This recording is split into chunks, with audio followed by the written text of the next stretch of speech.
Alex, you got any of that spicy music to play? Wait, you weren't hearing the music that I was playing? No. That Twitter was playing? No. Was anyone else No. not hearing it? Wait, can anyone in the audience give a heart emoji if they were hearing the music? I don't think anybody was hearing it, bro. I'm sorry. It was just me that could hear it? Probably. Your mic wasn't off mute. Yeah, big thumbs down.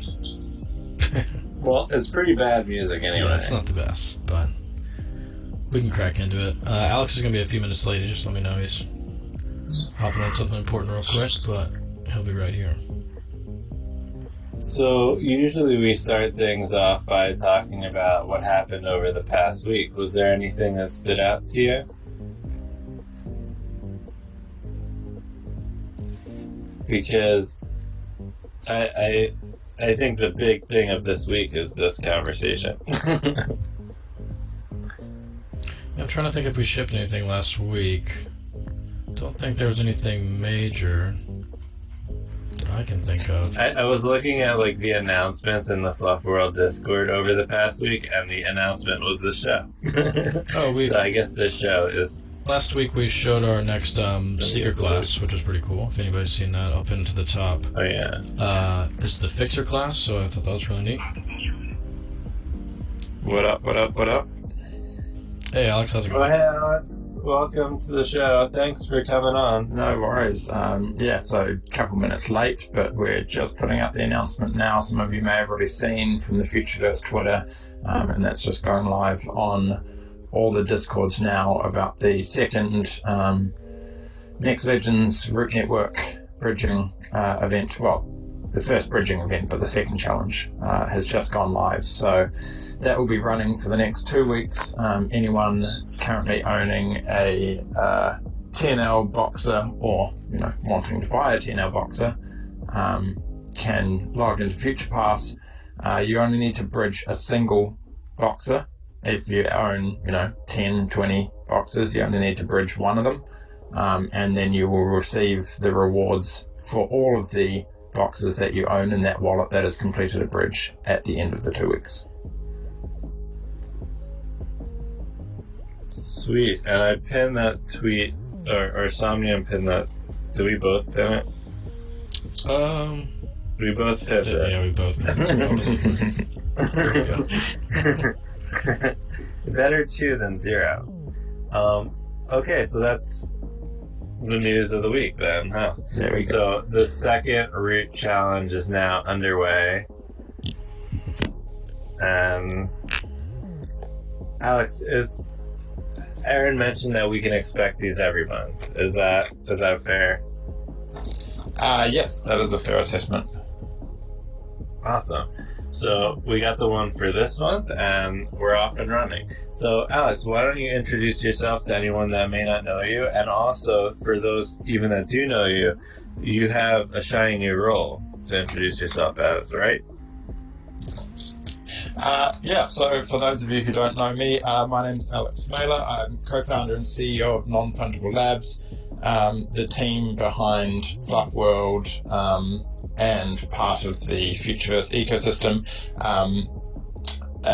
We created Non-Fungible Labs over 2 years ago now. I think we originally incorporated on like the 3rd or 5th of March 2021, and launched FLUF World, the Genesis collection, on the, let's say, 8th of August, but I might have that date wrong off the top of my head, 2021. And since then we have really come together as this ecosystem of companies, all sort of grown out of the Centrality ecosystem to form what is now known as Futureverse. In this process we've been working through an actual roll-up and merger of all of these individual entities for, it feels like about a decade now, but I think the whole process started about a year ago. We've completed all of the legal, financial kind of stages of that process, and this next sort of week from now, is basically the final stage of bringing everyone together from an organizational process. So that means that each of the individual companies involved, or at least the majority of the individual companies involved, will stop operating independently and will actually migrate all of their operations into the singular Futureverse entity. Now, in doing that, obviously, when you have, I believe it's 11 companies coming together, there's going to be some overlaps of roles. You can't have 11 CEOs. And as such, I've stepped, in the last month, stepped into my new role as VP of Community, which is a really exciting challenge for me. Looking back to when we kind of started and launched all of this, the community was such a defining factor for us, and it's always been an area that I've been really passionate about because, at the end of the day, without your community, you have nothing. And I'll be the first to acknowledge that as we've scaled, and we scaled ridiculously quickly, there were areas that we could have done better when it came to community management and communications. But that's why I'm really excited to take on this role and really grow into this position, and see how best we can continue to serve the community and use that as our solid foundation as we go through this next stage of growth.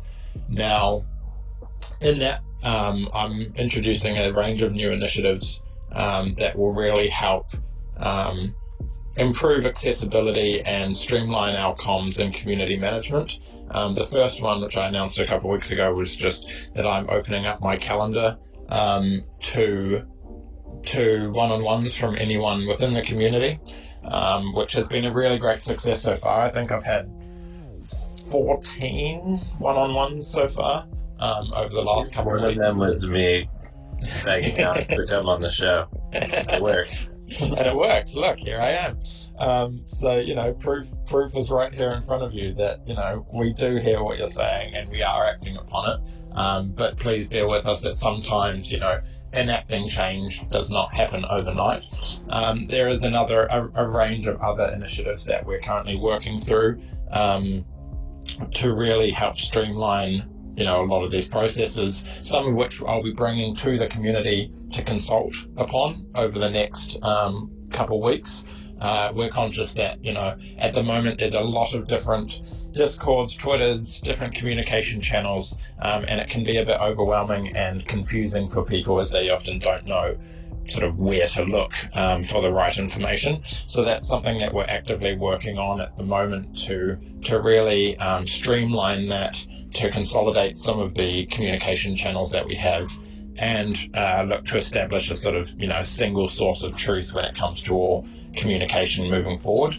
And there'll be also introduction of a far more rigid and reliable and consistent comms schedule, so that we can really kind of put those out well in advance, and everyone knows exactly when we'll be talking and what we'll be talking about, so that there's no kind of last minute scramblings and that sort of thing as well. So those are just a couple of the initiatives that we're working on. There'll be a lot more that I reveal over the next month or so, as we get through this final stage, and I'm able to, I guess, shed all of the additional responsibility that I'm still carrying as CEO, and really step fully into this role as VP of Community. So very excited for this next chapter, and really appreciative of everyone throughout this process. I know it's been a little bit messy at times, and we're learning from those mistakes. Something I was taught from a very early age is make plenty of mistakes, but only make them once, because if you make it once, it's a lesson, but if you keep making a mistake, it's not really a mistake anymore, it's a choice. So yeah, I really appreciate the community feedback and patience, and while we work through some of these friction points that we're trying to improve on our user experience and our communication, and really excited to see what this next chapter brings. Did you get any good takeaways from the first 14 one-on-one meetings that you had? I mean, it was a bit of a mixed bag, to be honest. There were some that were, I get expected talking through some of the issues that they had experienced from the community perspective in terms of our communication and community management. And these are things that, I had already been working on with the team in the background and putting plans in place to streamline. And I guess it was quite validating in those sense that a lot of the things that were brought to me in these one-on-ones were already things that I was aware of and had been working on.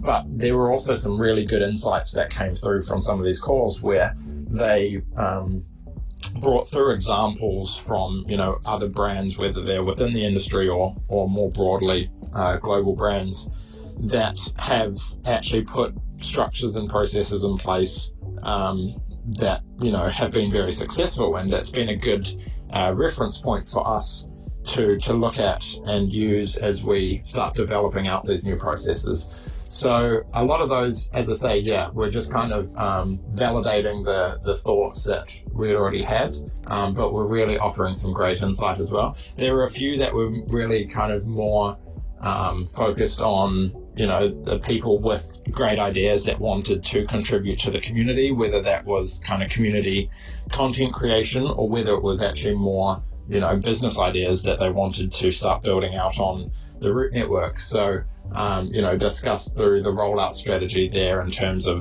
the incubator and accelerator that we're looking to launch towards the end of this quarter or early next quarter. And that around that same time actually opening up the Root network with making Porcini, our test network, public and releasing a range of developer documentation as well as development grants to support and encourage and facilitate community building on the Root network itself. So it's been a really good process so far. And obviously, there's been a few people fishing for alpha, and I think, I've tried to stay as true to my word as possible. I think the only one piece that could be potentially considered alpha that I said was the other day that we would be launching this next challenge this week. I don't overly consider that alpha, as I believe that was something we had already discussed as rolling out, this month. But obviously, as I touched on in the tweet, the intention of these calls is not for me to be giving, alpha or anything out. It's really more of a forum or an opportunity for people to kind of come and speak to me and, come through with feedback, ideas, etc. And to date, it's been really productive. On the flip side of that, I am conscious that it is somewhat limiting, and in terms of, just being one-on-ones or, me and a small group of people. And that's where I'm working on the next stage now, is to actually have a regular cadence of making myself available to the broader community within Discord, voice chats, etc. So start to roll out those as a couple sort of windows per week where I will be actively in a voice chat within Discord, so that we can have, more broad community conversations in there as well. Smokers V2. Hey. Great. So we're going to do more communication in the near future. And that reminds me that this is a good opportunity to let everyone know in the crowd that if you would like to request to come up, you can feel free to do so. Did you want to ask Alex any questions? Yeah, just kind of big picture vision, if you want to kind of explain how you see Futureverse evolving over the coming years. I know that's kind of a broad question, but if you have anything to add on that and kind of expectation setting and that sort of thing. Yeah, so I think to give a holistic view of Futureverse moving forward, as I touched on, this is like 11 companies coming together who had all been working closely, but had all had their own independent strategy, product roadmap, etc. So there were certainly areas where things weren't as aligned as they could have been between the companies, and that's why bring everything together in this context. And I guess just to touch on the various companies, obviously Non-Fungible Labs, we have a very strong technical foundation, but a lot of our focus has been more on the kind of content level and assets. You obviously then have Altered State Machine as well, with their focus on the decentralized and democratized artificial intelligence protocol. Silo with the obviously Seekers and their focus on decentralized communications protocol. We also have partners like Centrapay and Immersive who are working with majors like MasterCard on payment solutions. Shadows, the LA studio. Drug Receipts, Altered Phoenix, a game studio who have just an incredible wealth of game design and development experience, and it's been an absolute pleasure to work with that team on the whole suite of games and experiences that we're starting to roll out. But I guess to give a holistic view of Futureverse moving forward, we're kind of working on the two sides of the same coin. So one is that kind of content and experiential layer, and the other is the underlying foundation and operating system.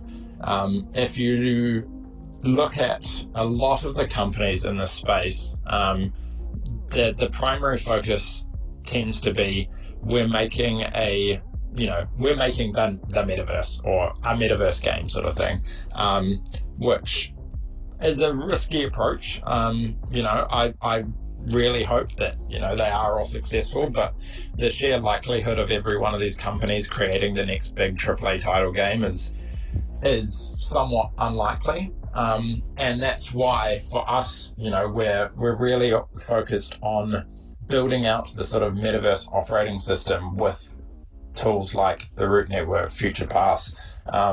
There's AI protocol and a whole suite of other tools that we'll be rolling out, and you can read already some of those in the Futureverse white paper, because I think personally I truly believe that the next wave of Web3 mass adoption will come from the gaming industry, but I'm skeptical that it will come from a Web3 company creating the next big game.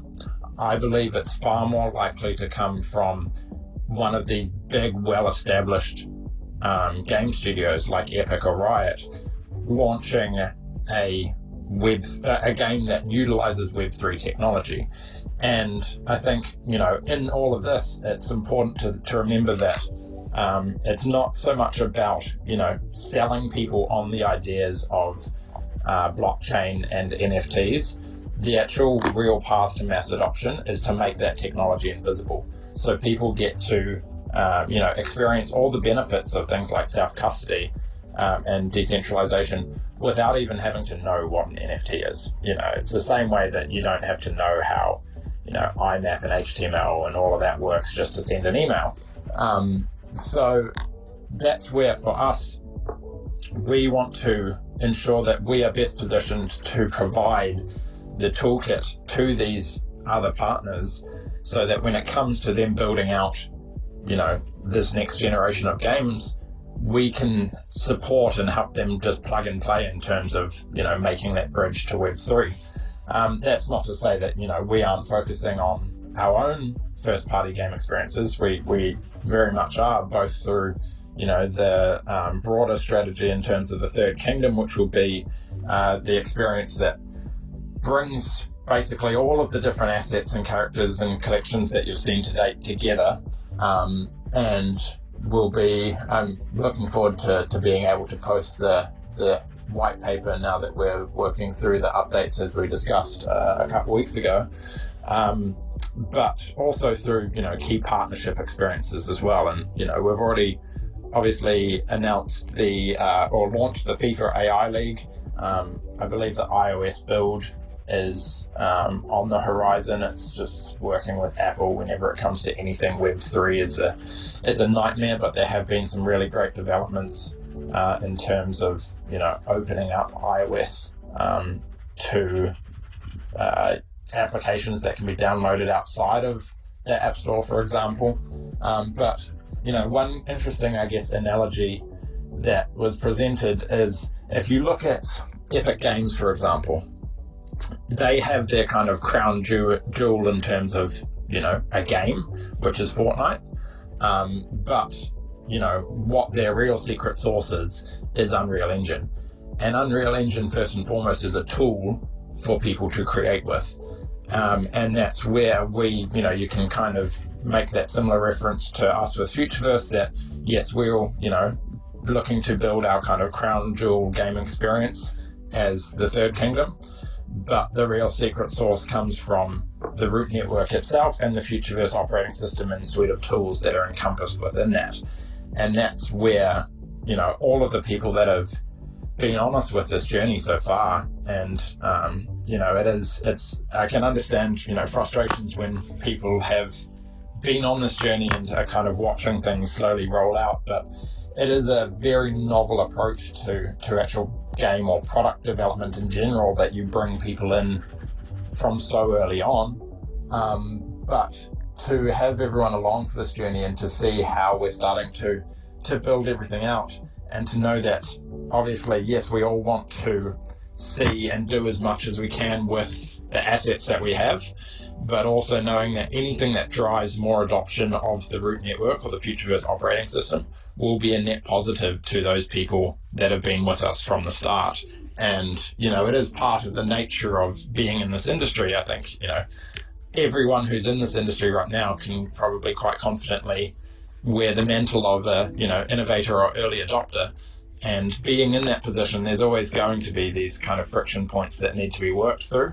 But this is why it's so great to have such an incredible community here to work with us and to help us through this development stage. Even like today, launching the first bridge from Ethereum to the root network, and doing so in a kind of gamified challenge that allows people to unlock rewards through essentially helping test and validate the technology that we're building before we start to actually roll it out and make sure that it has roll it out wider and make sure that it is fully fit for purpose for mass adoption. So yeah, I just want to reiterate there that we really appreciate everyone who's on this journey with us to date, and is taking the time to help us on this journey as we start to kind of build out this suite of tools. So does that answer your question? I realize that is random. No, I could have said it better myself. That's perfect. Let's hear from Mo Meta and then Tybo. Yeah. Morning, guys. Max, Son, thanks for putting this on as always. Alex, thanks for joining us today. Mm-hmm. Now, just to rewind it back a little bit to the open calendar, you had a broad range of meetings. Was there any demographic in the community you wish had reached out to you that you still want to address? And is this an opportunity to maybe help call them forward? Were you happy with the range you got, or could it have been more people involved? Honestly, I want to speak to the people, I want to speak to everyone. I want to speak to the passionate champions. I want to speak to the FUDers and the people who are unhappy with how we're working. I want to speak to, the biggest whales, and I want to speak to the newest entrants as well. So I think there's been a bit of good distribution so far, but I would actually really like to speak to more people who aren't happy with how we're progressing at the moment, and who have serious concerns, because the only way we're really going to be able to address those concerns and take action is by having these more direct lines of communication. I understand often these things get raised in Discord, but I can't be active in general all the time, and I'm working with the community team and overhauling our processes there to make sure that all feedback is properly raised and addressed. But yeah, there's definitely, I would love to actually have a bit of FaceTime with some of the biggest the biggest FUDers in the community, to be honest, and understand what's the source of these frustrations and how can we actually help resolve them. Yeah, that's awesome. So before you go and start fighting on Discord, book a meeting with Alex. That makes sense. And if he can't resolve it, then yeah, by all means. Then fight away. Right. But let's give you the opportunity to address it. I think that's a very, very fair comment there. Exactly. Because we need a healthy ecosystem moving forward, and this is a great place to start. Now, my next question. Yeah. You mentioned Altered Phoenix. Now, as far as game building goes, you touched on Epic as well, because it's their game design and how they're doing it with Yui and the rest. Who are Altered Phoenix? I mean, there's very little information about them out there, and is there any links or any way we can find out more about Altered Phoenix? So Altered Phoenix is a New Zealand-based game development studio. They have, I mean, it's interesting, you know, even my insight into their history is limited, but we were introduced to them around mid last year. They had been working actively within the space, had been working on a title called Untamed Isles, and had essentially found themselves in a position where they needed additional support and funding to continue development, and that's where we stepped in. And you know, we met with their team, we saw the incredible potential and you know, the incredible skills that they had in terms of game development experience, and you know, quickly kind of made the decision to bring them into the fold and support them through that development. Now, they already had a few titles that they had been working on, you know, Untamed Isles being one, which we've had to kind of put on pause as we've refocused some of their resources onto some of our more immediate product rollout. But it's actually just added like a real powerhouse element to Futureverse as bringing that game development experience. And I'm sure we'll release more info as we get through this next stage of structure for Futureverse, you know, start highlighting who some of these key resources are that we now have in senior positions within Futureverse. Good one. Thanks, mate. Appreciate your time. Thank you. Thanks, Momento. Tybo, what's up?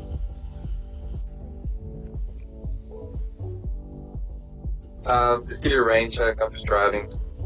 No worries. Max, do you have any questions for Alex? So, Alex, now that the merge of all these companies is taking place, what can the community expect to change, or will they notice? Yes. Well, I think there will be. Well, it's a multifaceted question. I think, as I touched on before, you know, there has been at times a bit of kind of disparity between the different organizations, the different communication channels, just because they are, you know, they were independent entities, although, you know, we were operating within the same. One of the first things that you can expect to see change is obviously a big tightening up of the way that we operate as a company. You know, bringing everything into the one organization means that we are working as a very tight-knit team, and there's a lot of refinement that's gone into all of our processes across product delivery, design, and marketing, creative, tech, etc. So I think the changes won't necessarily, you know, be just suddenly everything is switched. But I think you'll see, especially over the next couple of months, some of the, and I can especially speak to my angle, some of the lesser used kind of channels of communication being merged into some of the bigger ones, so that we don't have as many different channels of communication together. So we will be consolidating some of the Discords together, and then really working on how we build out a kind of simpler user experience, so that people can cater their Discord experience to the information that they want to receive, because we are conscious there's, you know, a lot of different products and brands in here, and not everyone kind of cares about everything. There will be one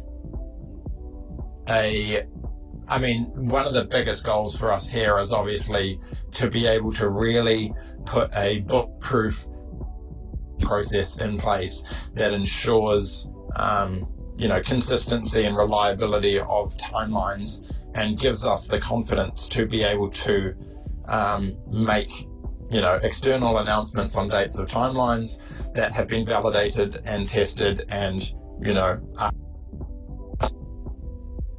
certain, and nothing is ever 100% certain, but to be able to give that level of consistency and reliability to the community, I think, is very important. And, as I said, nothing is ever 100%. And just as an example, we had intended to roll out the Root Network challenge a little bit earlier today, but there were issues with GitHub in terms of actually deploying the update, which is something that is well beyond our control. But it is obviously within our control to allow for contingency when it comes to timeline planning. So this is a big area that we're really focusing on. I'm feeling really confident about having gone through some of the workshops recently with the team and the new people that we have in these senior positions. I think you'll start to see a lot more of a kind of professional, deliberate communication structures that work as we start to bring in some more senior resources on that side as well. And yeah, I think as we as we finalize this new structure in the coming weeks, I think it'll be a good opportunity for us to start highlighting who some of these new people are in senior positions within Futureverse, and just showcase, the breadth of experience and skills that we are bringing into this new team.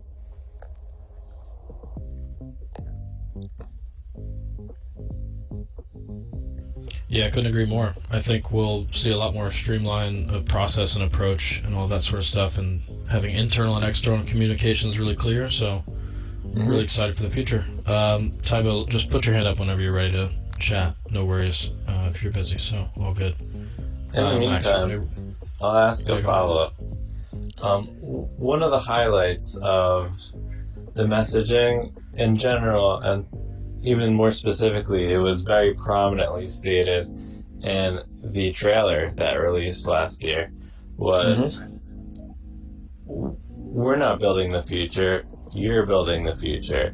What steps is the Futureverse team taking towards enabling community members and or people that may not even know about the Futureverse or the Root Network yet to want to build and be incentivized to build on the Root Network?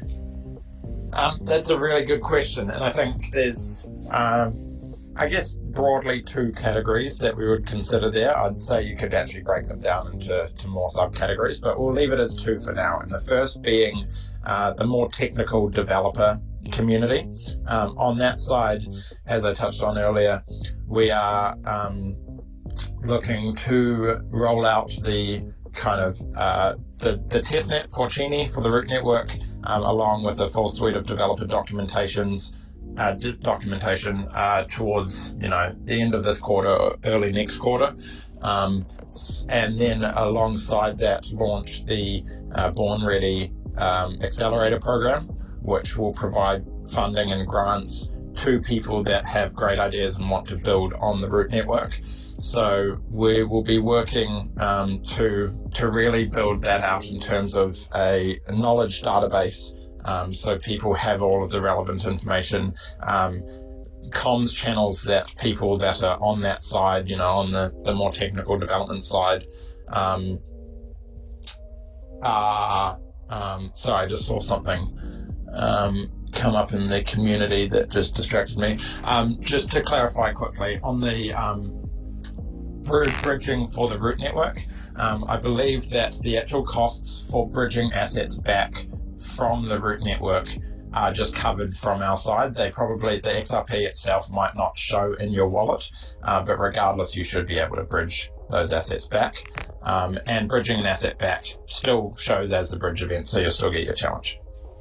Sorry, I just saw that pop up, so I wanted to answer it while it was fresh in my mind. Anyway, so yes, in terms of engaging communities, obviously the developer community is a big one, and as we really roll out the next stages of the Root Network and the full functionality public testnet, and a faucet for tokens there as well, and the documentation and the accelerator, we're really feel we'll be in a good position there to attract developers to start building on the Root network. Now, the other side, I would say, is, or the other category, is a bit more everyday content creation. And this is about how we start to look at tools that don't require, I guess, so much technical knowledge to utilize, but allow people to produce interesting content with the kind of suite of tools that we're building out on more of a front end of this Futureverse operating system.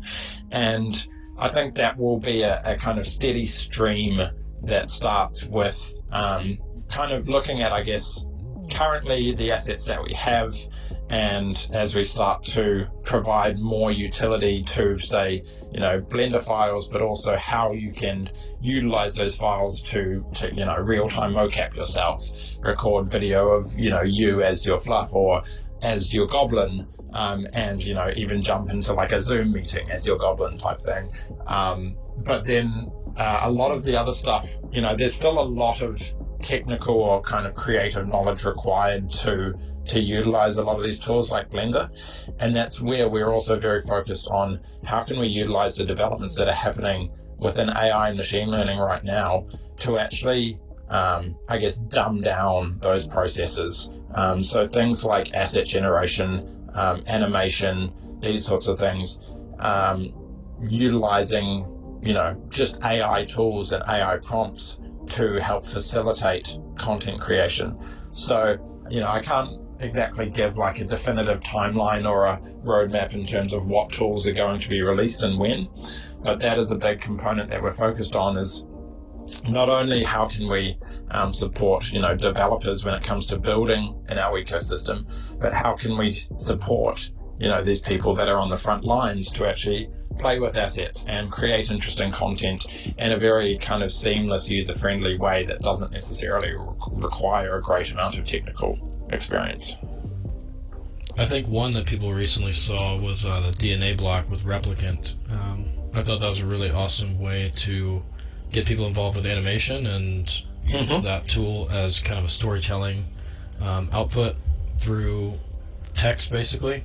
And some drag and drop type stuff. I thought that was really awesome. Someone, I believe it might have been Jerry actually, pointed out that we, as Non-Fungible Labs, are actually a seed investor in DNA Block. So, I won't say anything further about that at this stage, but you can draw your own conclusions. Love it. Max, you got anything? Or Tybo, just feel free to raise your hand whenever you're good. Sam, do you want to ask the world famous Somnium question? Why not? What are you most excited for about Futureverse that you can talk about, Alex? What am I most excited about for Futureverse? That's a very broad question. I think if you're talking about holistically, I'm just excited that we're now in a position that, we started, when we started Non-Fungible Labs, it was really looking at, okay, here's an industry that's taking off right now, and has a lot of hype around it. So how can we capitalize on this to build the foundations for, a bigger company as we drive forward? Now, I think a lot of people in the space and through that hype cycle of Web3 have, come in with bold promises and plans and ideas, and 99% of them have failed. So holistically speaking, what I'm most excited for with Futureverse is just the opportunity for us to continue building and be in a position where we can really sustain ourselves and build through this bear market no matter how long it takes, and therefore be in a really strong position that when the next wave of mass adoption comes through for Web3, we are there as an industry leader. That's, I guess, as a holistic answer. In terms of more immediate rollout, I'm really excited to see some of the, I'm really excited to start fighting with my goblin. I think that's one thing I'll say, and also just to really go more goblin mode and to really take on that persona a lot more. I'm excited to see what the community will create when we start to release more of these tools, and really to just empower everyday people to kind of explore their creativity. For me personally, like, I've never really considered myself as a creative person, but I've always been more kind of logical minded, but I've always surrounded myself with creatives, and nothing makes me happier than kind of just seeing people creating and being in that kind of state of flow when it comes to play. And I think that's such an important thing for people, and it's something that we so often lose as we grow up, is how important it is to just kind of play and to be in that kind of fun, creative mindset. So I'm really excited to see what happens as we start to introduce more tools to people, and just let people kind of play again, and create. It's that to me, I think will be a really beautiful moment when you start to see people that have maybe never touched 3D tools or animation or anything like that before, starting to create beautiful, engaging content. Yeah, I couldn't agree more. I'm in the same bucket. Not as creative, definitely more logical, and excited to see some of these tools that I can play with and kind of be more creative and just get involved with that a bit more. Also, goblins have definitely taken the hearts and souls of many of our employees, so it's been fun to watch people go goblin mode within Futureverse employees and those in the community. Been seeing a lot of cool creative content with the 3D files, and I think I shared one today of I think it was Drop Air Dad made the one with the tattoo dancing around. It's really clean, so been awesome seeing what people have been creating. Tybo, you got your hand up. What's up? Hey, I'm excited to hear more about the future score, and I don't want to know about dates, but how far along is the future score? And then another question is, we bought the amulets a while ago, and we got these Genesis goblins with owning the amulet. Are we going to find out more about what the amulet is going to offer? Is that something that's on the short-term roadmap, or is that still a while away? That's the two questions that I've got for now. So I think, I can't speak too much in terms of the fine details of future score, or, announce any specific timelines, just to say that, the team are working diligently on that. And when it comes to launching the next kind of major update to FuturePass, we will be ensuring that we're rolling out the ability for people to tie multiple wallets to a single FuturePass, or merge multiple existing FuturePasses into one. So your future score is just one holistic future score for everything that you have. That those will be happening, around the same time. And also in terms of the ability for people to actually start staking root to earn rewards as a validator. The latter question was... refresh my mind. What was the second question? Sorry. Just in regards to the amulets and... Yes. So there's a lot of development going in to the next stage of Gods and Goblins. And one of the next kind of features for the amulet rollout is voting and governance within Gods and Goblins, which will be a form of utility for those with amulets to help shape the future direction for Gods and Goblins and how that evolves. There will also be we've touched on the rollout of accessories and customization, further customization of goblins, and amulets will play a key part in that as well. There's actually a really interesting little, very unexpected product development that's coming down the lines that, once again, amulet holders will have a very preferential treatment to access. And how do I phrase this without giving too much away? all I can say is that I've sampled some, and it's pretty incredible. So it's a very unexpected product development, I would say, in terms of what you see that we've rolled out so far. But I think it's also important that when you look at amulets as a whole, they are, the only kind of real finite part of the Gods and Goblins collection, which has such a broader long-term focus on real mass scalability and mass adoption. So as we continue to develop and evolve the Gods and Goblins collection and introduce more,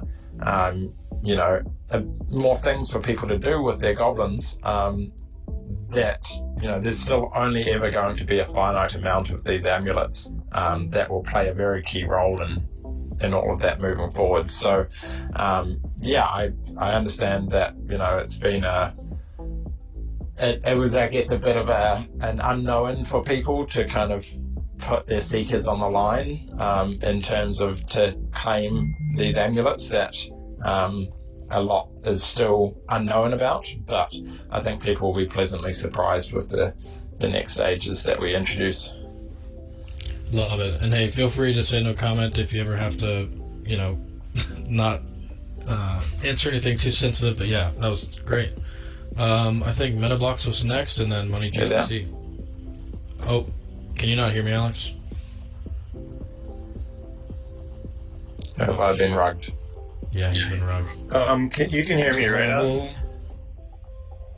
I can hear you. I can hear you, Max. Not you, Alex. I can't hear Max.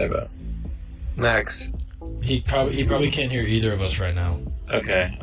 Ask him to drop and come back up. Do something. Come back up. Alex, can you hear me? I can hear you, whoever that was. Yeah, it's MetaBlocks. Yeah, just ask your question, MetaBlocks, and then afterwards ask him to drop and come back up. I think Somnium, but I can't hear anyone else. Hey, how you going? Just, I did miss the first few minutes, but just listening to you talk about like the merging together of companies and the technical tools being developed. Just interested to hear your thoughts on, like, the way I sort of view it is you've got two streams of development, one being the technical development of all the tools that will eventually allow us to, be creators and do things with them, which in turn will, build, sub-brands and sub-IP from those characters. Mm-hmm. Just wondering on, like, the other aspect is, say, the development time frame from, say, minting these characters to now, mm-hmm. and whether, and it's an unknown, but I mean, like, is there any plans, or was there any plans that from a non-fungible labs or a Futureverse now level on a story generation of those characters? So, like, I suppose the smallest sort of example we see of that is with Party Bears in the comic on a small level, and there's mm-hmm. some level of base level with like with the Dark Seeker and those type of things. I don't know. I just see, we know these timeframes are long term to get to where we want to get to, and there'll be milestones along the way. And we know that everyone here is committed to seeing that long term vision through. Just wondering whether is there a desire to see development of the characters from internally, so the fluff characters and bears, and actually sort of getting more connection from you guys through to the community. Like, I look at the example, most recently is jumping into the Cool Cats community and just seeing the base level of actually having a character that they're I suppose getting to know the story of and that type of thing, and just wondering whether are we losing any development time on not actually using this time to build out lore with certain characters and backstories and those type of things. Yeah, I think when it comes to lore, we have released certain components of it, but as we started to really grow bigger and bigger and have bigger and bigger conversations with bigger and bigger brands, it actually became apparent that in some areas we didn't want to kind of overcommit in these early stages of lore development, because we might back ourselves into a corner when it comes to the longer term lore strategy. And, you know, Shara has been a really key part of this in terms of her connections in Hollywood. You know, there's such an incredible wealth of great storytellers out there that, you know, seemed unreachable when it, you know, in the very first early stages of our launch, but, you know, are very readily accessible to us now. So we've had to, I guess, take a little bit of a step back and look at the holistic approach to how we build lore moving forward that ensures that we make it as open and flexible as possible for the community to really be the ones that can go in and take, you know, the foundational lore that we've developed and then build out their own stories on. And that's definitely not to say that, you know, we're not going to be doing any more lore development moving forward. It's just that, you know, if we're talking to these kind of potential major partners, we want to make sure that we're being as considered as possible in terms of our existing strategy to build out this foundational lore that gives it, you know, the best path forward for us to look at whatever, you know, broad mainstream mass appeal opportunities there may be. Now I'm having to pick my words very carefully here because I don't want to give any indication of anything that might, you know, kind of drive expectation, unless I just say it all in one crazy, you know, overhyped thing around like, oh, you know, movies and kids shows and video games and TV and blah blah blah blah. Like, Yeah. You know, that's what I'm dancing around right now. And I understand that you're trying to keep the foundation there, and that's fine. I guess where my thought process is more so, you know, let's say everything did go well and there was partnerships and that, and there was opportunities. I guess I'm just coming back to how centralized the value would be for the FLUF characters outside of just having, you know, everyone always talks about, you know, speculates on their root value. Well, I'm just wondering on how central, like, are they going to always be centralized inside Third Kingdom, or is all of a sudden there are other characters that are released that then make them less relevant? Oh, I mean, like, you know, the entire ethos of this industry is decentralization. So I don't think the entire ethos of this industry is decentralization. So we're certainly not focusing on just centralizing it through one experience. You know, we want to build you know, bridges and tear down these walled gardens as much as possible to allow people to engage with our content and characters wherever they may want to be.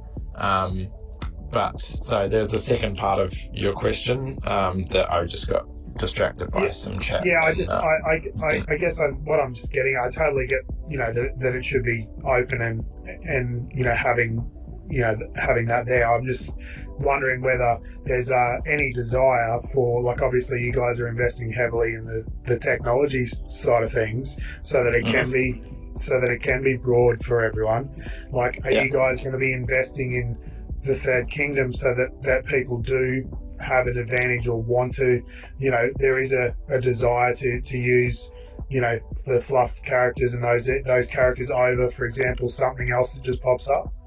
Oh, of course. I mean, you know, all of the characters, you know, all of our first party characters, when it comes to something like Third Kingdom, there will always be, you know, unique advantages of owning these. And obviously, you know, the long-term play is for us to become as scalable and as possible, because, you know, you certainly can't build out a massive engaging game experience with just a single 10k collection.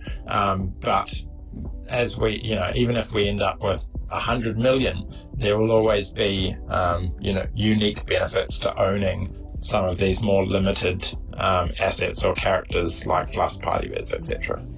Yeah, and just one last question that won't take any more time. You mentioned new team members, like with the merge, have there been any consolidation of people being let go, or has it all been net gain of new team members? And you mentioned new hires. What area are those hires been in? And finishing question is just, where do you think the biggest area that Futureverse is lagging behind at, and what's the plan to catch up? So I think, just to kind of broadly touch on this, is that as we bring 11 different companies together, there's always going to be a bit of overlap in certain areas, and just in terms of us ensuring that we are in a best position in terms of our operational expenditure and our burn rate, there are going to be some redundancies made as we actually bring those individual companies into one singular entity. But then the focus is for us to really focus on, headhunting some real top tier talent across all departments, across tech, across creative, across marketing and strategy and product development. I would say, speaking personally, I think one of the key areas that we're lagging, or we're not, necessarily doing as well as we could be doing on, and something that we've addressed a few times, is obviously communication. And that's something that I'm really working diligently on to ensure, and working with, obviously Sharo, and we've got some good candidates in discussion in terms of some of these other senior roles. But it's, we're really working diligently to resolve a lot of our issues there. I think your question may be a bit more around in terms of the actual product development areas that we're lagging on. Look, the rate of development within this industry, especially when you go on a deep technical level around things like blockchain development and the root network, it's always so fast paced and so difficult because to keep up, because there's things happening every day. But I'm very confident around the actual rate of development that's going on in the background with the root network and the new talent that we're bringing in to facilitate those next stages of development that will get us into a position that we can really open it up to the developer community.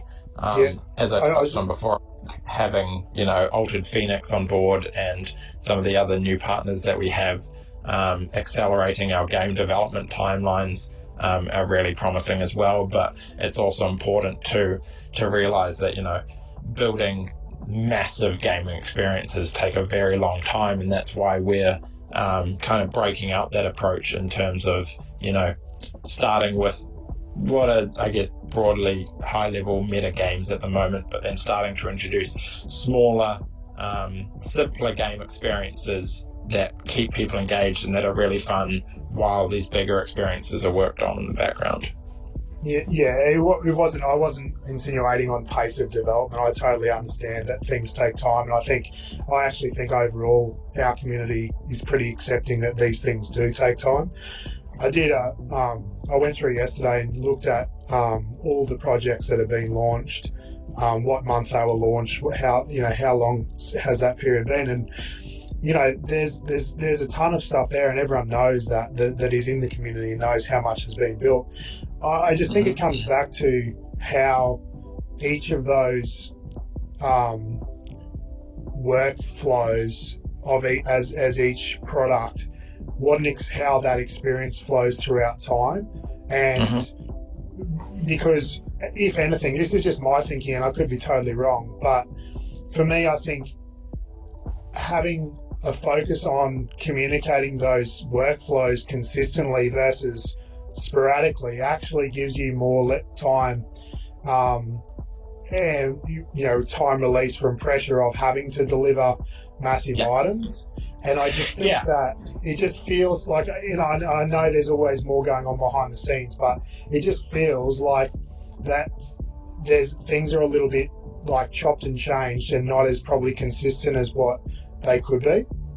Yeah, no, I get that, and touching on that, in terms of just the communication and product development, I think, as they're aware, it can be difficult often to even find out what the status is on the latest update was on a particular product or brand, and often you got to dig back through Discord announcements or Twitter or whatever it may be. And so this is part of kind of our new initiatives in the Marcoms and community department, is how can we actually have that single source of truth that also provides people with a very high level view of where kind of each product is in terms of its development and the latest updates relating to it. So for example, the last FuturePass update was this, and the net current thing that's been worked on for FuturePass is this. That kind of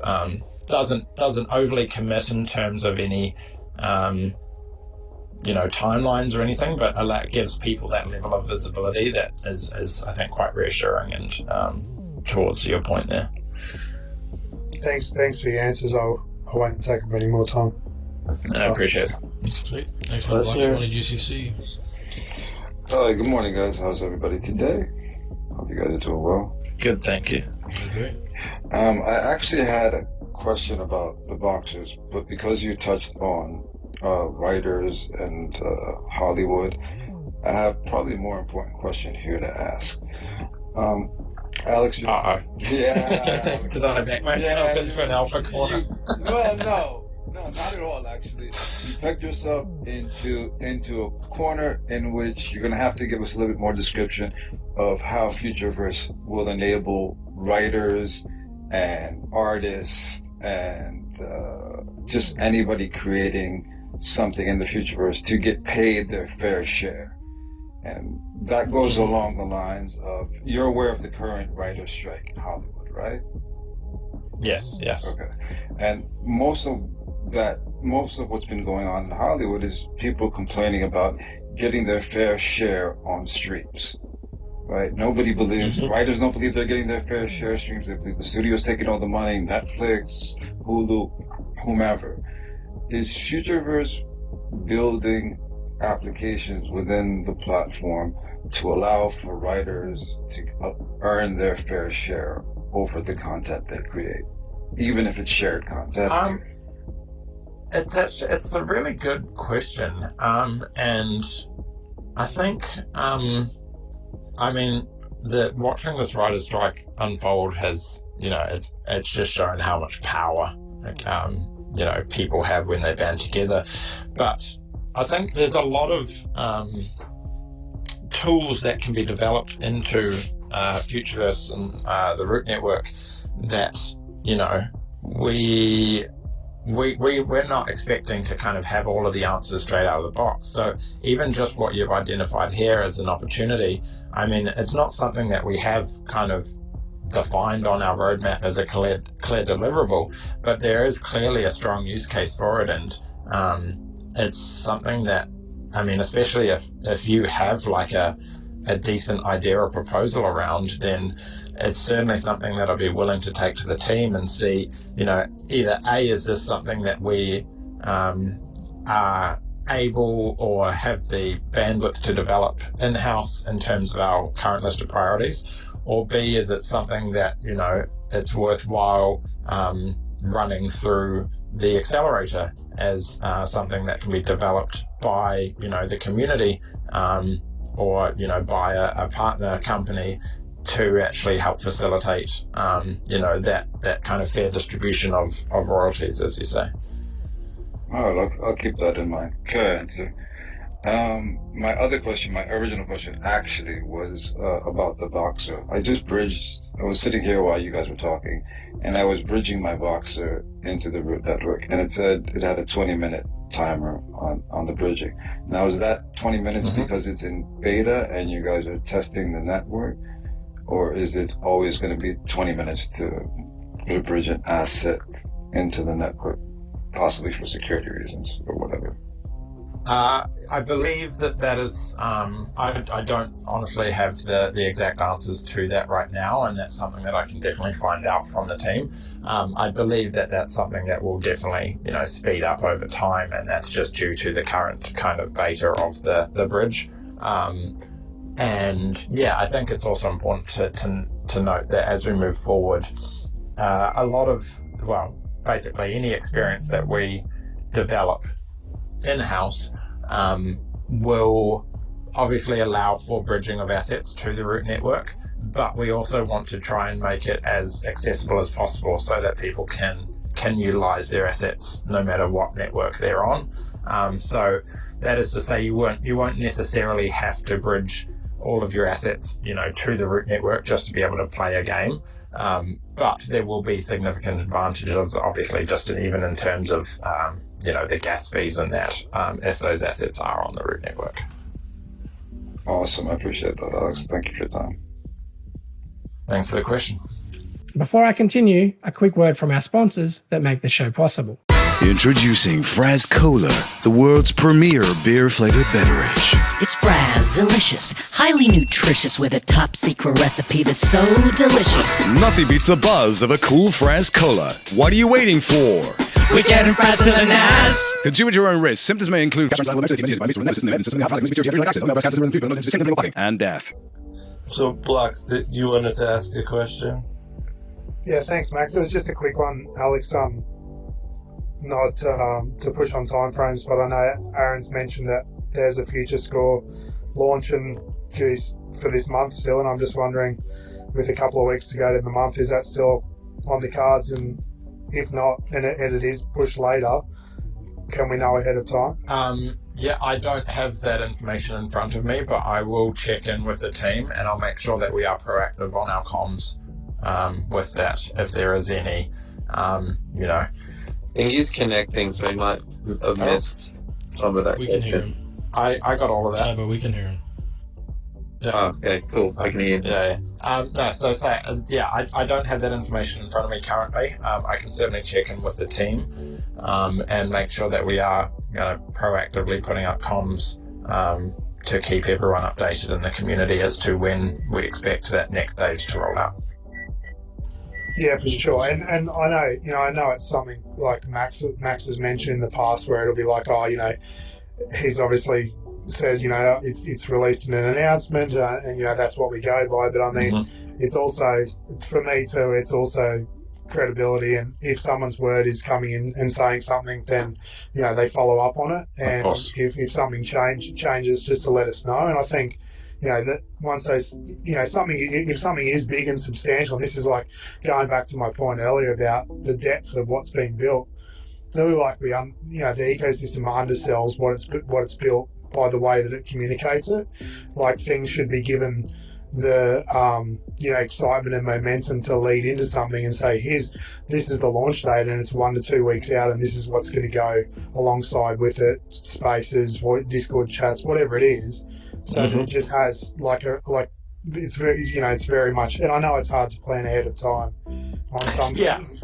Yeah, I think, but as I think I touched on at the start of this, and I think you said earlier that you missed the start, so maybe missed that, but that is really one of the key components that we're working on is how do we ensure that we have such a robust product delivery process in place that we have, extreme levels of confidence in any dates that we are giving. Obviously, that's not something that's going to happen overnight, but it's something that we are very diligently working on getting into the position that, we're not having to, backpedal or I guess update on delivery dates because we have, when we first go out with that announcement, it is done with such a high level of confidence. Now, there's always a risk. There's always external factors that we can't control, but all we can do is make sure that we kind of, I guess, include contingency and put risk mitigation plans in place to manage that. But yeah, I think to your point, I'm exploring, the best way that we can keep the community up to date with all of these product developments and timelines without backing us into a corner, because, we've found that previously we've kind of put out timelines trying to be optimistic and keep people engaged, but then we've often had to update those timelines. And on the flip side, when we haven't put out timelines and we've announced things last minute, then, that's also not been the best kind of outcome either. So it's about finding the balance between the two. And I think once we have really road tested the new product development process that we're implementing and can really can rely on and be consistent and with the dates that we're putting out, then we'll start to really kind of put those out a lot more in advance and speak with a lot more certainty, and I guess once again kind of be able to put those all into a sort of single source of truth, so that anyone can jump in and see, oh, okay, here's the next sort of 2 months ahead of us and what's going to happen on those 2 months in terms of things like product development, but also more so, I think, especially in the early stages, just things like regular comms schedule and that as well. Great, thanks, Alex. Love to hear it. Thanks, Alex. Thanks for the questions, Metalux. I know we're kind of on the top of the hour here, so want to make sure that you're good to go on if anybody has any other questions, or just wrapping up here. If you have any last thoughts. I can take one more question if anyone has one. Or let me just double check. Yeah, my calendar's all right for the next couple minutes.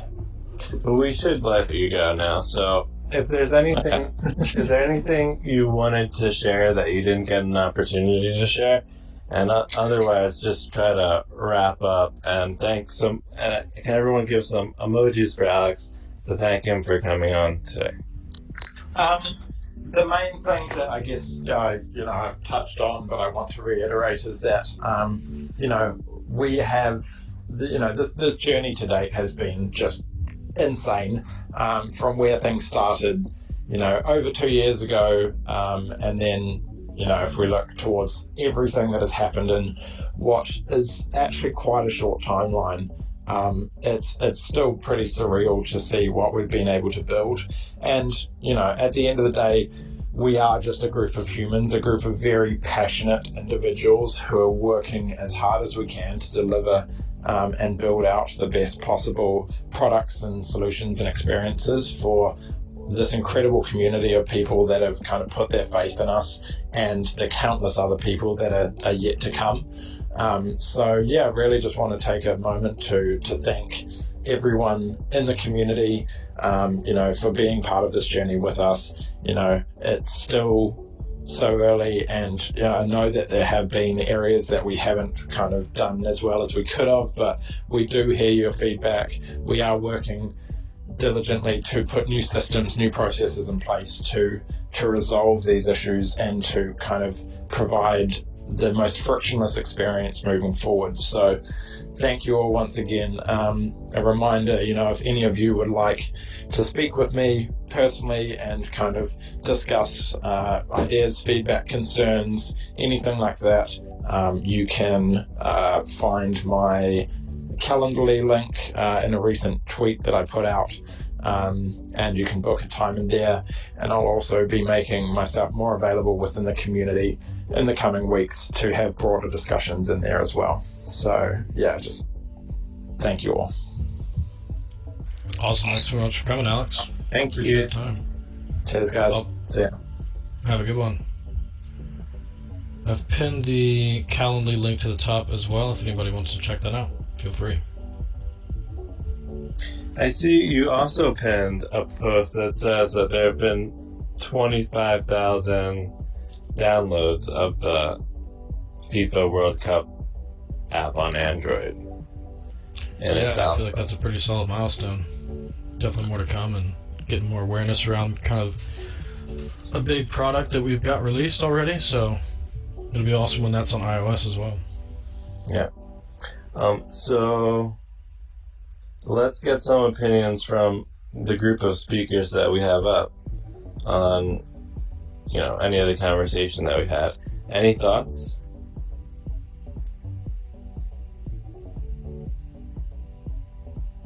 And another thing, okay, Tybo, go ahead. I was just gonna say that it sounds like the roll up has slowed things down, and that's getting to its final stages. And fingers crossed that we start to see better comms. And I will say the latest announcement with the bridging explained everything really clearly and concisely, and I think that's a good step in the right direction that people are probably happy about. Some will probably say it's a little too late, but it's never too late to get things better, and that's what I'm all for. So it's good to see they're listening, and I hope once the roll-up happens, or once it gets finalized, that we'll see a better community response to what's being rolled out, and everyone is happier with the direction that Futureverse is going with the community, not just us sitting on the sidelines. One thing that I am not the biggest fan of in terms of the announcement, and it's not really specifically about the communication of it, but it's about the fact that the cost to do so, to bridge the asset, is more so than the reward if you're just looking at how many SENS tokens, which are redeemable 1-to-1 for root tokens, versus the amount of root tokens you would get if you only had one Boxer in a wallet. And there are like things that people can say as to why it still makes sense to choose to spend $10 or so bridging a Boxer as opposed to on buying this token that is redeemable for root tokens. So one thing could be said is that it could improve your future score. But that being said, I think it would be better if they gave at least enough tokens that it would really incentivize people to do it, so that people weren't just doing it to be helpful to test the network, but we're also receiving some sort of benefit that exceeded the cost.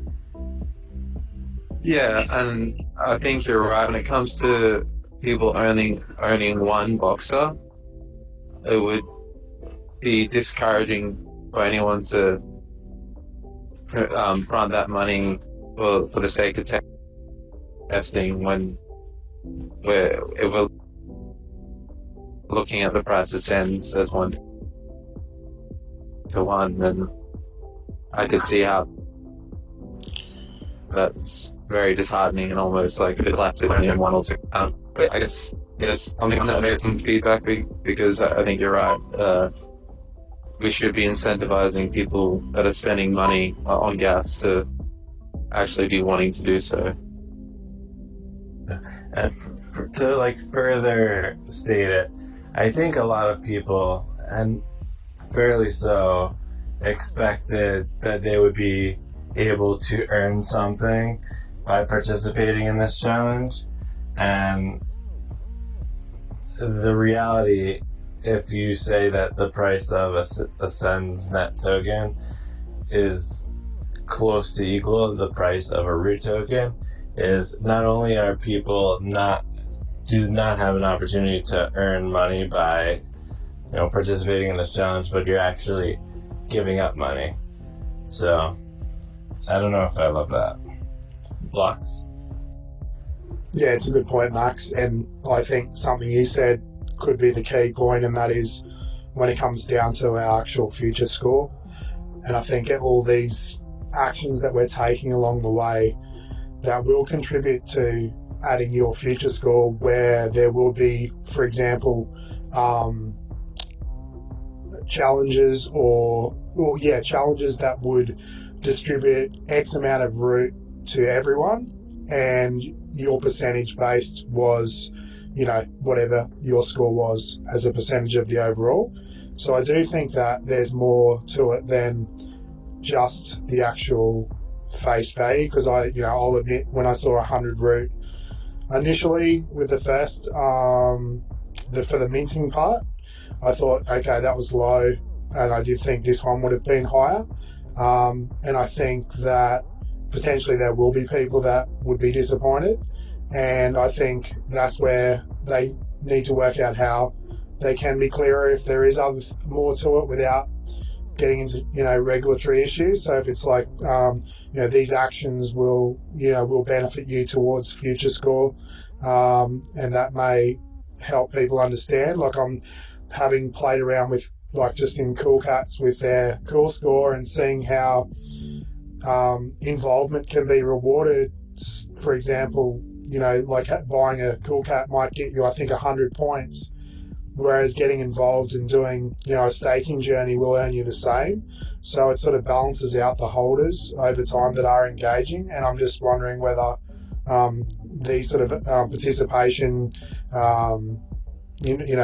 challenges end up adding on to that future score more than just the initial route they've dropped now. Yeah, I just had this thought where, remember when Aaron announced that anyone that minted a portal thingy painting would be able to earn a reward for root? And I was just thinking, if the reward is similar to this, the bump in buying those paintings that occurred at the time is for the privilege to spend more money in gas fees. I don't have to worry about that because I accidentally burnt 2 portals for goblins. I'm just, it's a tough position for the team to be in overall when the market values things for less currently than they did at a point when you were making announcements. It makes it difficult to operate. So I don't know. It's just some thoughts though. And I guess, like, nobody said that you should go ahead and buy this particular type of thingy painting, but I don't know. If there was an announcement, no one would have gotten burned. And as is, people that bought the portal thingy arts, for example, might be feeling burned, or might feel burned in the next couple weeks. Just a thought. Yeah, it's clear, like, I don't know, that I could be wrong, but it seems like whenever they do those different types of things, they're obviously, I'm guessing they're trying to test different mechanisms behind the scenes maybe, and, rewarding those people that got involved, or it could just be purely, by chance. But I think, I just don't, like I said when Alex was on earlier, there's, you're always good, Max, and say, things are in the announcements, and that for me, like, if it's a post in Discord from Aaron or a tweet or whatever it is, for me, like, that's still their word and their reputation. So I think, they need to realise those things weigh heavily on people, and there are people in the ecosystem that are watching what's being said. So if it's, if it's not meant to be said or something shouldn't be, then perhaps they don't, and, maybe they're learning a bit better. I'm not sure. Yeah. There is someone in the audience that wrote a comment in Twitter about burning your core collectors won't pan out well. So if that person wants to come up and give their opinion, you're more than welcome to. But it definitely is an opinion that can be had. But, let's maybe, in the meantime, talk about, let's hear from Meta.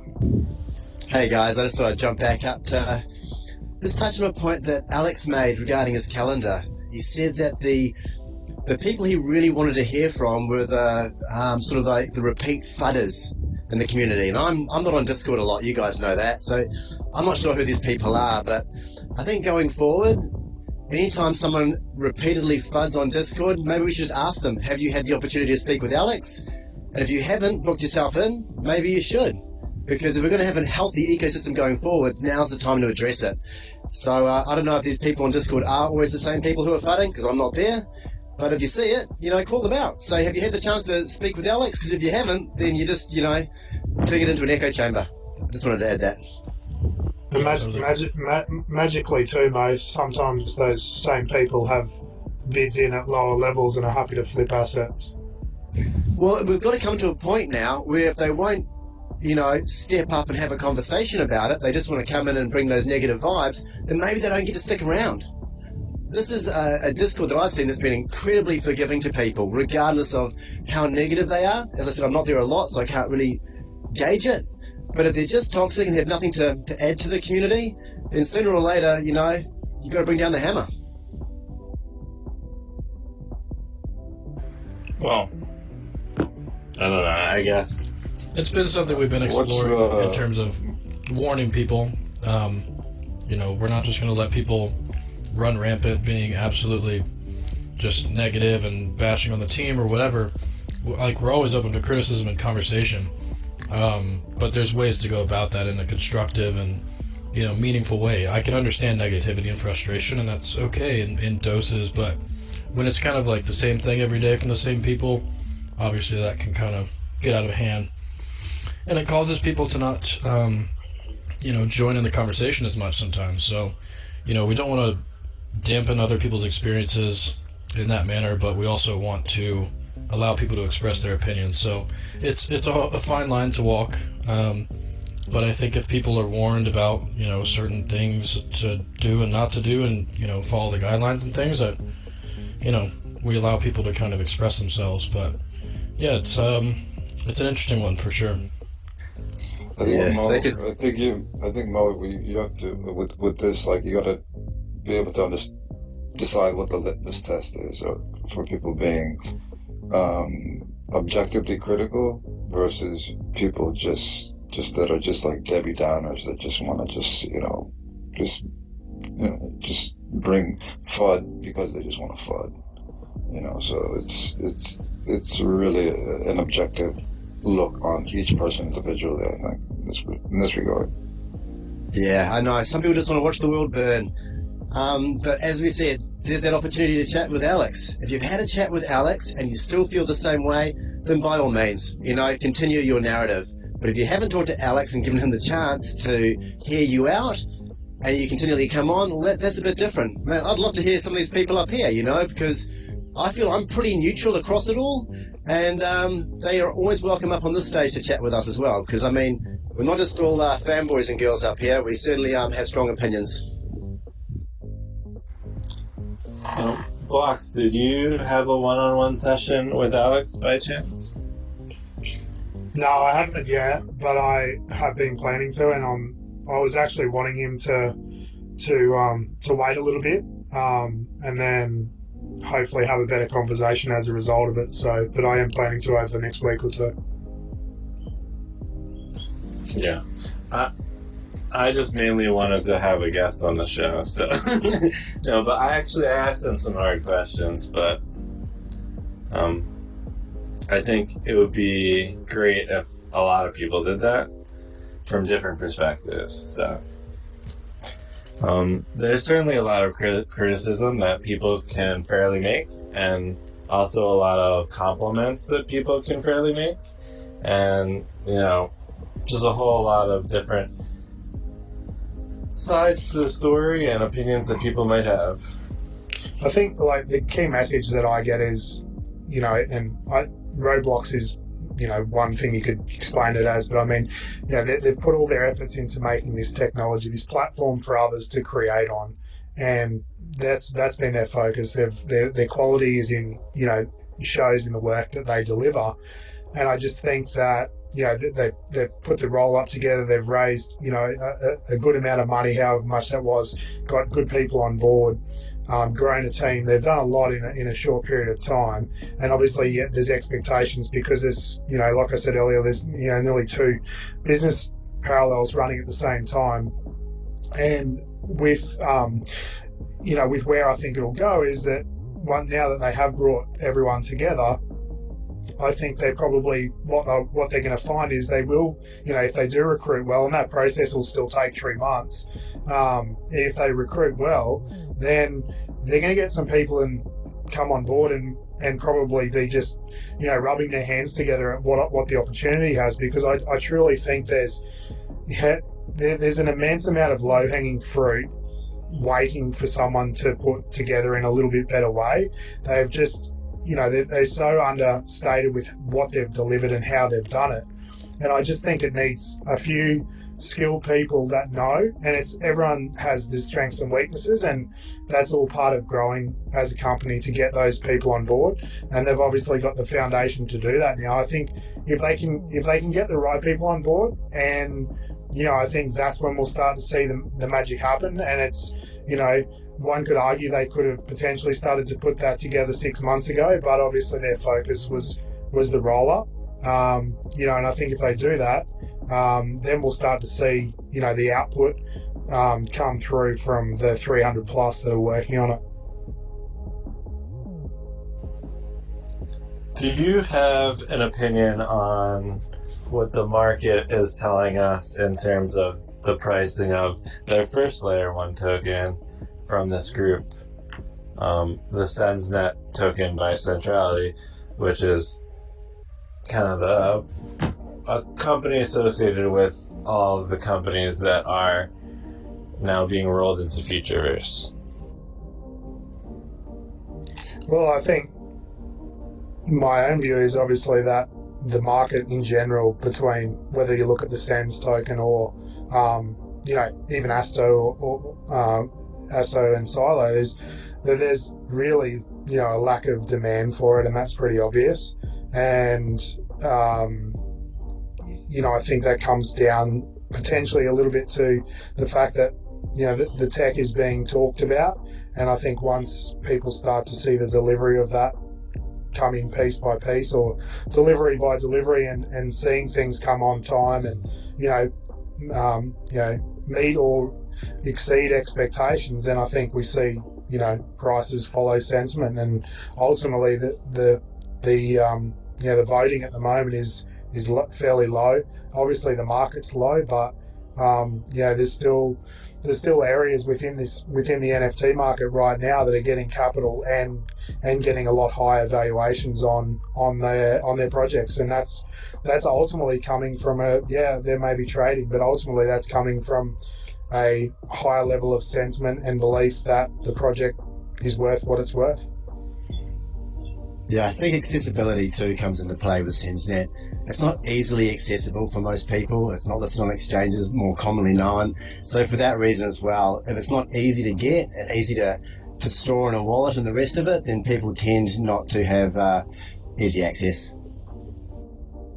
Yeah, I'm a fairly technical guy, and even I ran into some issues bridging into ETH into Sens and swapping tokens. So it's not easy. Yeah, that's what I mean.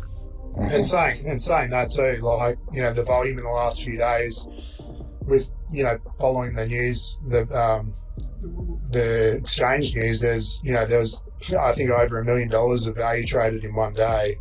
There's definitely buyers that are knowing what's going on, and I think maybe taking advantage, obviously, of, that it is a little bit harder to get to ahead of time. And I think are you talking about Sens? People are trading into Sens?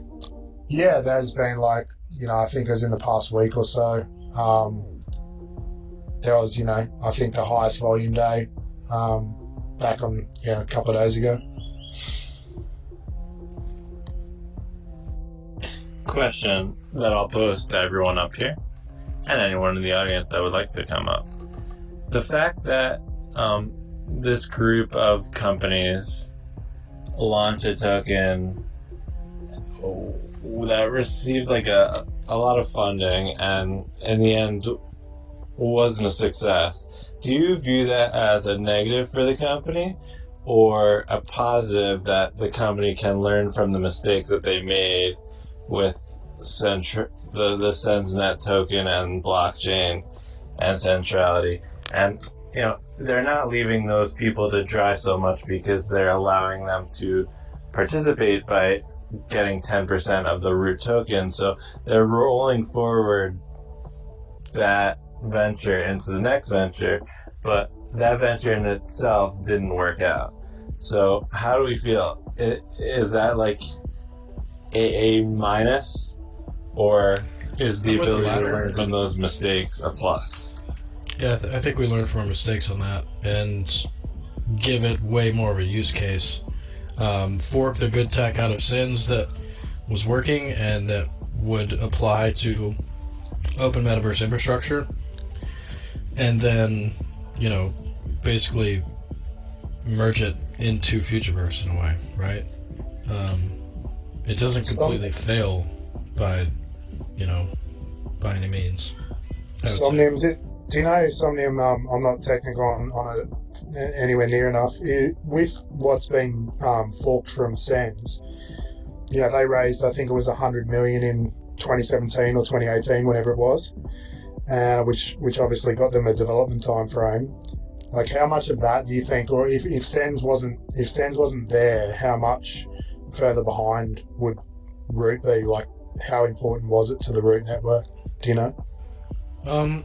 I think it was definitely a key piece of it. I can't speak to all the technicals of what exactly was forked and all that, but I do know that, you know, it provided kind of the base layer for the Root network in ways, and then, you know, building on top of that with custom runtimes and all that sort of stuff. But you know, I think it was definitely a big step forward for the Root network, and, you know, merging that into, you know, Futureverse is definitely a positive momentum, in my opinion.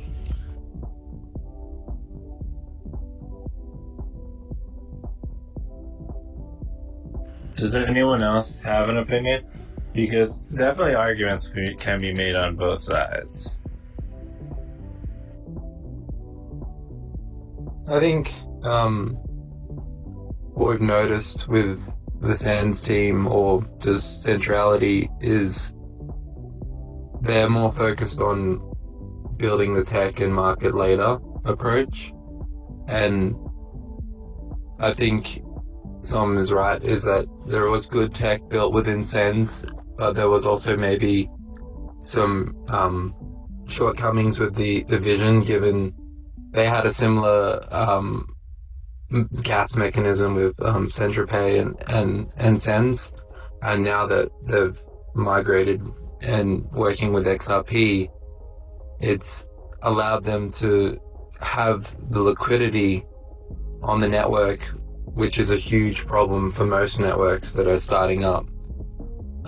So that, I guess what I'm seeing is, like, from the shortcomings of Sens, they're looking at ways to make the Root network a lot better, and hence the partnership with XRP being an example of how they're going to make the bridging and use of the Root network more seamless and ready for these big world partners that, you know, the brands that they've been talking about possible. Is everything seems to be in place, whereas Sens was, I guess, almost like an experiment, just like all blockchains in the essence of it.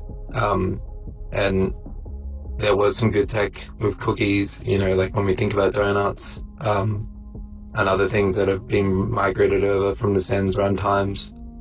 It just, I guess you can look at it from, like, this is a questionable way of, like, oh, will they fail that? Will they fail the Futureverse as well? And I think that's a reasonable assumption to look on a surface level, but I think it's important just to dig deep and observe the actual facts of, okay, well, if XRP's working with them, that they must be vetting the team as well. So I think and when you hear about the Coolcat CEO talking about vetting the team as well, and then 10T vetting the infrastructure and the team, I think there's a lot of confidence being built with these big players in what they've been building now with the Root network and the whole Futureverse stack. So I think you got to weigh in all the information and try and assess it like that, instead of just, oh, because they failed Sens, that it's still going to be bad. You know, like, I think it's important to look at it from what is the holistic, you know, evidence that I have right now, and who's backing them and why do they have the confidence. I guess that's my look at it anyway. Yeah.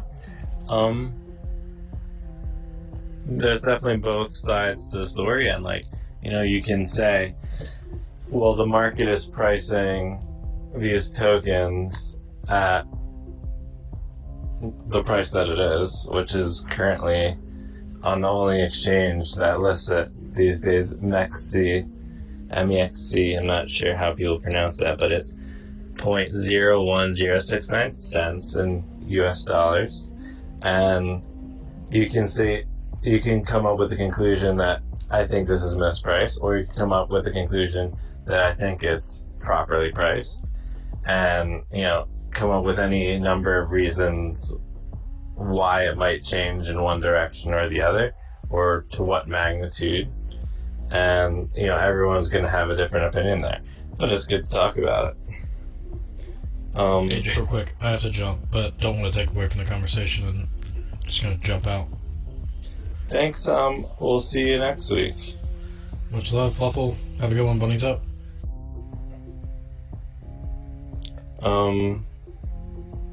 So yeah, that was a conversation worth having, and some questions worth pondering. Like Tybo, for example, you talked about all of the different types of entities and people that are backing the root network in Futureverse. Do you think it's surprising that some of them wouldn't be interested, or wouldn't be more interested to the point where they would want all the cents that they could get for 1.5 cents or so? Well, I think the whole idea that MEXC, like, can you create, who's available to create an account there? Who's willing to do that? And will these big players looking at how much liquidity is available to get sends? I think there's so many questions as a big player. Like, are they happy with the equity they have with Futureverse? Maybe they've got exposure with FLUF themselves. Like, I guess it depends on what type of capital people have and what they're willing to go to you know, what are they doing in OTC trade? There's so many things that we're not aware of, and what the factors are. When it comes to big players, personally, I think that they don't meddle with, like, I guess, low liquidity markets. And I think when you look at Sens, it's a pretty low liquid coin compared to, you know, Ethereum or XRP or any of those other ones. So I think as big players, you got to pick your battles, and I just don't think they're going to be going on the MEXC exchange themselves. I'm sure there's some individuals that are taking that opportunity, but yeah, I think there's many variables to why someone should or wouldn't do setting up an exchange on MEXC and to buy cents. My guess on that is that once we see closer to having the root decks and trading starting, then I think you start to see people try to have maybe not so much an arb from sends to root, but more just about perception of market. And I think that's where you see some people play some games to create perception of what a token might be worth when you've got two markets trading between. So I think we see more volume and action closer to when that DEX goes live.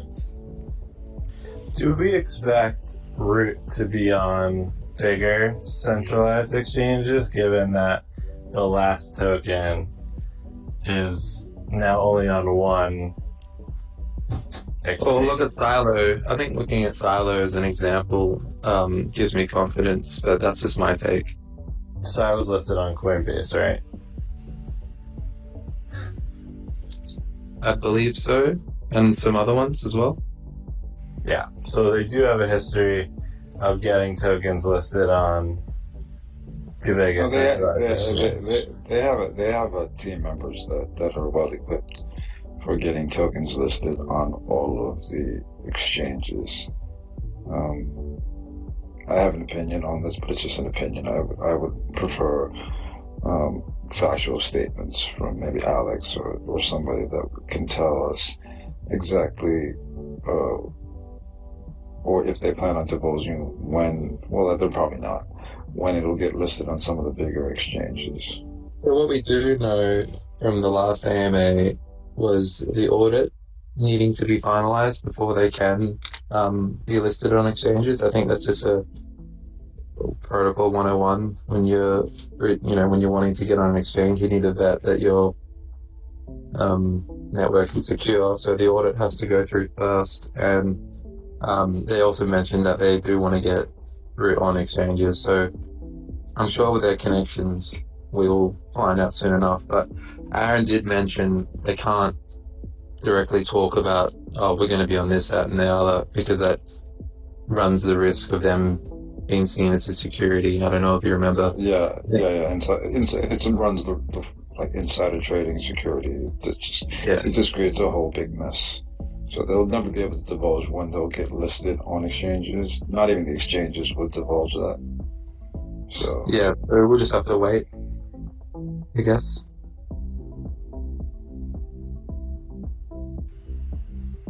Does anyone have any final thoughts before we wrap up the space? This is around the time when we usually start to think about ending our space. Yeah, I'll jump in real quick. You'll see that I pinned to the top up there James K. Filan. What that is about is the SEC have been denied the ability to seal the Hinman speech documents. And in those documents is over 60 emails regarding to the discussions Bill Hinman had in regards to why Ethereum is not a security.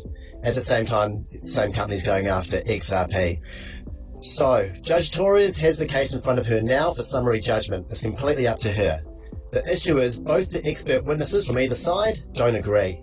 You know, the securities expert witness is saying it's black, XRP's, or Ripple's team is saying it's white. So in this situation, generally what happens is it goes to a jury trial. When it goes to jury trial, and those Hinman speeches are not sealed, all that information is available for the jurors to learn about.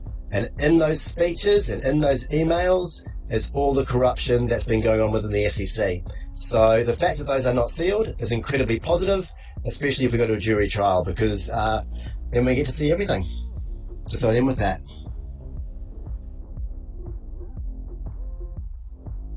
So we're going to rely on random people that don't know much about blockchain to decide whether XRP is a security? Very possibly. It hasn't gone there yet. It's still in front of Torres regarding summary judgment. She can still rule on it. Could go to appellate, could go to the High Court, but looking like it's going to go to a jury trial if she doesn't rule on it. And a jury trial, yes, will be incredibly favourable for us over the SEC, because when you look at the facts laid out in front of you, it's undeniable that the amount of coercion, the way that Hinman was still working with his legal team and getting paid by his old firm. So Hinman's getting paid by his own firm, who are like the heads of the Ethereum Alliance, to say that Ethereum is not a security publicly. So, and working for the SEC, like it's a horrible, horrible scenario for the SEC if any of this goes public through jury trial. So they might back down now and try and settle, but it's too late. It's too late for that. Yeah, but after spending $200 million, I doubt, and Brad has already said, like, they're not going to settle. So, and their pockets are pretty deep. So if it goes to jury trial, this is the SEC's worst nightmare, but at the same time, as an XRP investor, or if you hold the token, it's your worst nightmare as well, because a jury trial will take years to settle, and then you have appeal upon appeal upon appeal, and the government has indefinite money. So this is actually not a good scenario. This is actually a bad scenario. The only good scenario in here is that Judge Torres is showing us she hasn't been bought off by the government. She's just not another one of these puppets sitting on a throne making the decisions that, you know, the ruling class gets to make. By this motion of not sealing these documents, she's saying that the cards fall where they may. I don't think there is a good scenario here anyway around. But once again, it only affects Ripple and it affects America. For everybody else, it's just more noise. Okay, well, moving on to a next subject that I wanted to touch upon before we ended it is the types of shows that we will be running on Down the Rabbit Hole in the future. We'd like to collect some input about that, because we don't think we're going to be able to cast a lot of the types of people that we have in the past, including staff level people that are working on various projects. We've gotten some really cool insights from a lot of people around the company, but I received some pushback regarding having just anyone at the company, like people that are not high at the very highest level of the company in like high positions being on the show. So I think there's some concern with not having the proper training for talking to the public, especially when there's a lot of information that isn't supposed to be divulged, and it's very hard to decide what information you're allowed to divulge and what you aren't. And when you're not trained in this, and when you're not at the top of the company or a high level employee in your department, I don't think the team is very comfortable with having people like that on the show. So I was thinking we could try some other formats, such as panels of community members, such as the people that are on stage today and people that have come on stage in the past. And then we can expect, we can also run some other strategies as to bring other types of people that don't work on the team on to calls. But we don't expect to be able to have team members on calls nearly close to the rate that we have in the past. So, Max?